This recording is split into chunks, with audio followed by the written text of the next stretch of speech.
प्रश्न 12, बगल के चित्र से त्रिभुज BCE का क्षेत्रफल ज्ञात कीजिए।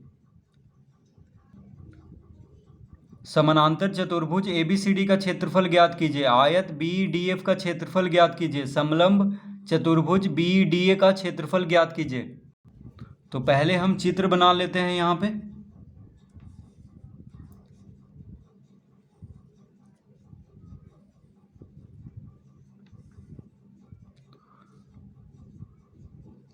तो ABCD, उसके बाद DF जो है AB पे लंब है, फिर BE किस पे लंब है? DC पे। B किस पे लंब है? DC पे लंब है BE। उसके बाद EC है 4 मीटर। EC कितना है? EC है 4 मीटर। EC कितना है? 4 मीटर। और BE जो है 10 मीटर है। BE कितना है? 10 मीटर। और AB जो है 24 मीटर है। AB कितना है? 24 मीटर। ठीक है, तो AB 24 मीटर दिया हुआ है, BE 10 मीटर, यानी EB कितना है? 10 मीटर, और EC है 4 मीटर। ठीक है,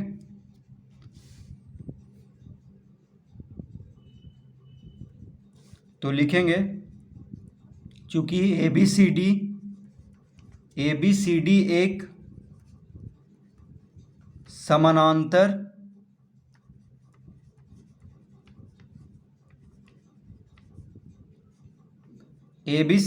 समानांतर चतुर्भुज है। ABCD क्या है? एक समानांतर चतुर्भुज है। ठीक है, क्योंकि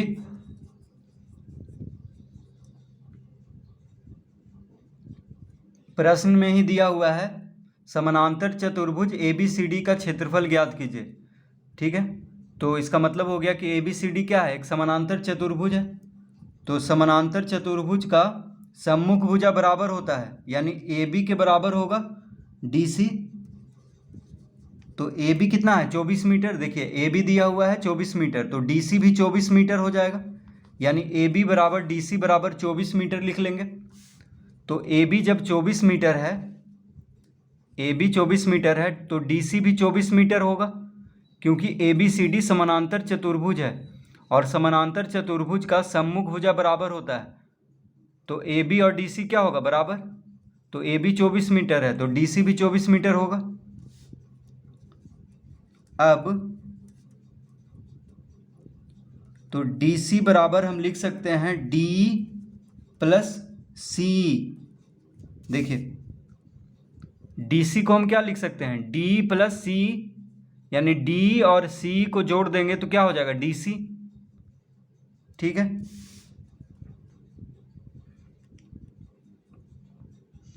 तो DC कितना है? 24 मीटर।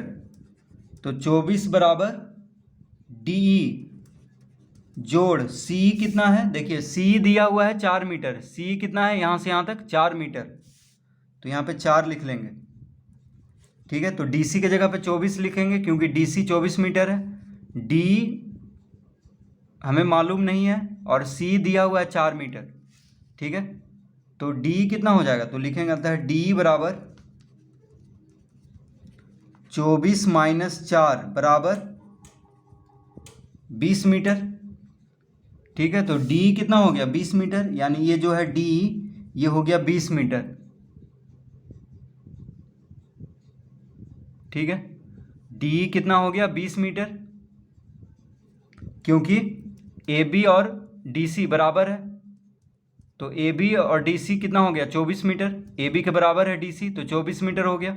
लेकिन EC दिया हुआ है 4 मीटर, तो 24 में से 4 घटा देंगे तो D ज्ञात हो जाएगा, यानी 20 मीटर।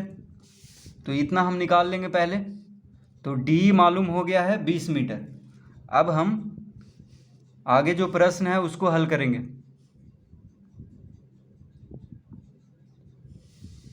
तो पहले हम डी ज्ञात कर लेंगे, उसके बाद पहला में है ए में क्या है, त्रिभुज बी सी ई का क्षेत्रफल ज्ञात करें। ठीक है, तो लिखेंगे त्रिभुज बी सी ई का क्षेत्रफल बराबर, त्रिभुज बी सी ई का क्षेत्रफल बराबर हो जाएगा 1/2 गुना आधार गुना ऊंचाई। तो देखिए, तो यहाँ पे लिखेंगे बराबर 1/2 गुना, आधार कौन है, आधार है सी ई, ऊंचाई है बी ई। तो त्रिभुज बी सी ई, देखिए त्रिभुज बी सी ई कहाँ पे है, बी सी ई, यानी ये जो छोटा वाला त्रिभुज है इसका क्षेत्रफल ज्ञात करना है, त्रिभुज बी सी ई। तो त्रिभुज बी सी ई का क्षेत्रफल बराबर क्या होता है, त्रिभुज का क्षेत्रफल का सूत्र होता है 1/2 गुना आधार गुना ऊंचाई। तो देखिए आधार हो गया EC और ऊंचाई हो गया BE। ठीक है, आधार कौन हो गया, CE हो गया, क्योंकि B जो है DC पे लंब है, तो C क्या हो गया, आधार, और B हो गया ऊंचाई। त्रिभुज BCE में, इसमें देखिए ये छोटा वाला त्रिभुज में CE हो गया आधार और B हो गया ऊंचाई। तो आधार 4 मीटर है, ऊंचाई दिया हुआ है 10 मीटर। तो लिखेंगे यहाँ पे 1/2 गुना C कितना है 4 मीटर, B दिया हुआ है 10 मीटर। तो देखिए 2 दूना 4 कट गया, यानी कितना आ गया 5, ये 10 दूना 20 वर्ग मीटर। तो त्रिभुज BCE का क्षेत्रफल ज्ञात हो गया है, 20 वर्ग मीटर होगा। ठीक है, तो ए हल हो चुका है। अब प्रश्न बी में आएंगे। तो कह रहा है समानांतर चतुर्भुज ABCD का क्षेत्रफल। तो लिखेंगे समानांतर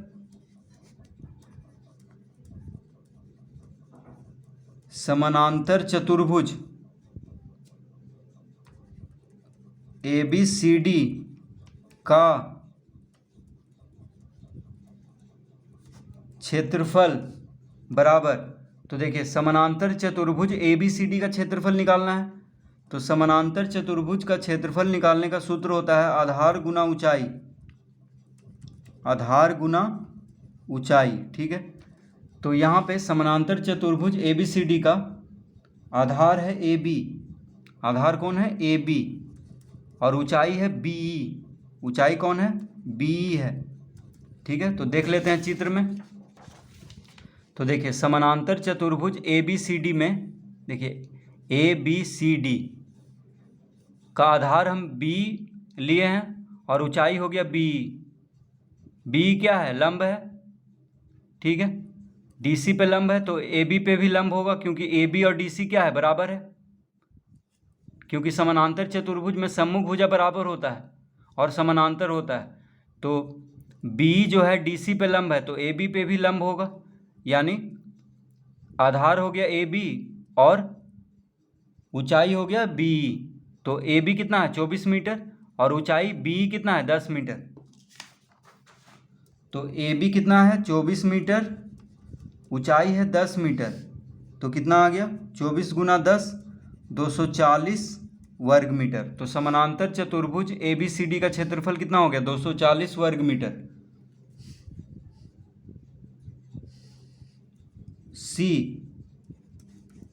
सी में कह रहा है आयत BDF का क्षेत्रफल ज्ञात कीजिए। तो लिखेंगे आयत BEDF का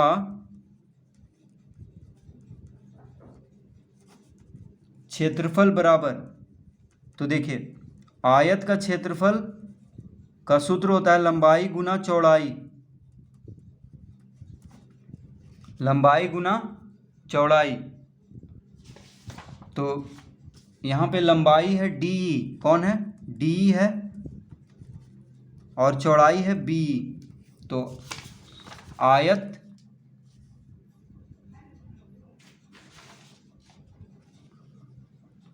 आयत BEDF, देखिए BEDF में लंबाई कौन हो गया, लंबाई हो गया D। देखिए BEDF, इसमें लंबाई हो गया D और चौड़ाई हो गया B। ठीक है, तो लंबाई है 20 मीटर, चौड़ाई है 10 मीटर। देखिए D कितना है, 20 मीटर। D हम ज्ञात कर चुके थे, 20 मीटर है, इसीलिए DA निकाले थे। तो D कितना है, 20 मीटर, और B है 10 मीटर। ठीक है, तो लंबाई गुना चौड़ाई यानी D गुना B। D कितना है, 20, B है 10, तो कितना हो गया, 20 गुना 10, 200। तो 200 वर्ग मीटर, यानी आयत BEDF का क्षेत्रफल हो गया 200 वर्ग मीटर। D में क्या कह रहा है, समलंब चतुर्भुज BDA का क्षेत्रफल ज्ञात कीजिए। तो लिखेंगे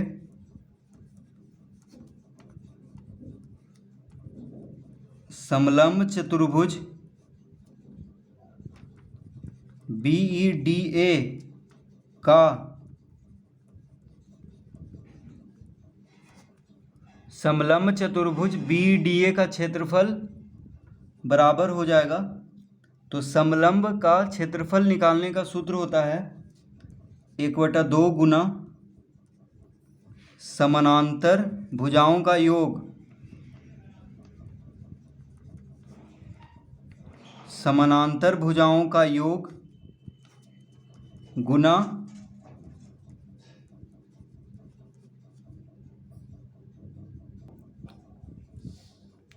तो समलंब चतुर्भुज का क्षेत्रफल निकालने का सूत्र होता है 1/2 गुना समानांतर भुजाओं का योग गुना ऊंचाई। तो देखिए समलंब चतुर्भुज BEDA यानी इसका, देखिए BEDA, तो इसका क्षेत्रफल निकालना है BEDA का।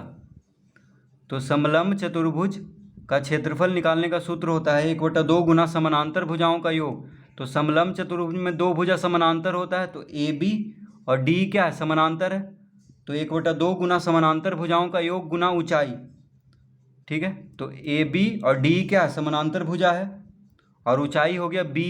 ऊंचाई कौन हो गया, B हो गया ऊंचाई, क्योंकि D पे लंब है B। ठीक है, तो ABED यानी BEDA, ABED भी कह सकते हैं, BEDA भी कह सकते हैं। तो BEDA क्या है, समलंब चतुर्भुज है, जिसमें कि AB और D हो गया उसका समानांतर भुजा, और B हो गया ऊंचाई। तो समलंब चतुर्भुज BEDA का क्षेत्रफल बराबर 1/2 गुना समानांतर भुजाओं का योग, यानी समानांतर भुजा है AB और D, तो ये दोनों को जोड़ेंगे, और ऊंचाई है BE। ठीक है, तो समानांतर भुजा कौन कौन है, AB और D है, तो ये दोनों को जोड़ देंगे और ऊंचाई को गुना कर देंगे। तो 1/2 गुना AB, AB कितना है 24, D कितना है 20। देखिए AB 24 मीटर है, D 20 मीटर है। BE कितना है 10, ऊंचाई। ठीक है, तो 1/2 गुना, अब देखिए समानांतर भुजा, तो दोनों समानांतर भुजा का लंबाई यहाँ पे लिखेंगे। तो AB 24 मीटर है, D 20 मीटर है, और ऊंचाई कितना है 10 मीटर, BE कितना है 10 मीटर। तो 1/2 गुना 24 और 20 को जोड़ेंगे तो कितना होगा, 44 गुना 10। ठीक है, 22 दूना 44 काट देंगे, यानी कितना आ गया 220 वर्ग मीटर। तो समलंब चतुर्भुज BDA का क्षेत्रफल कितना हो गया, 220 वर्ग मीटर। ठीक है, तो इस तरह से इस प्रश्न को हल करेंगे।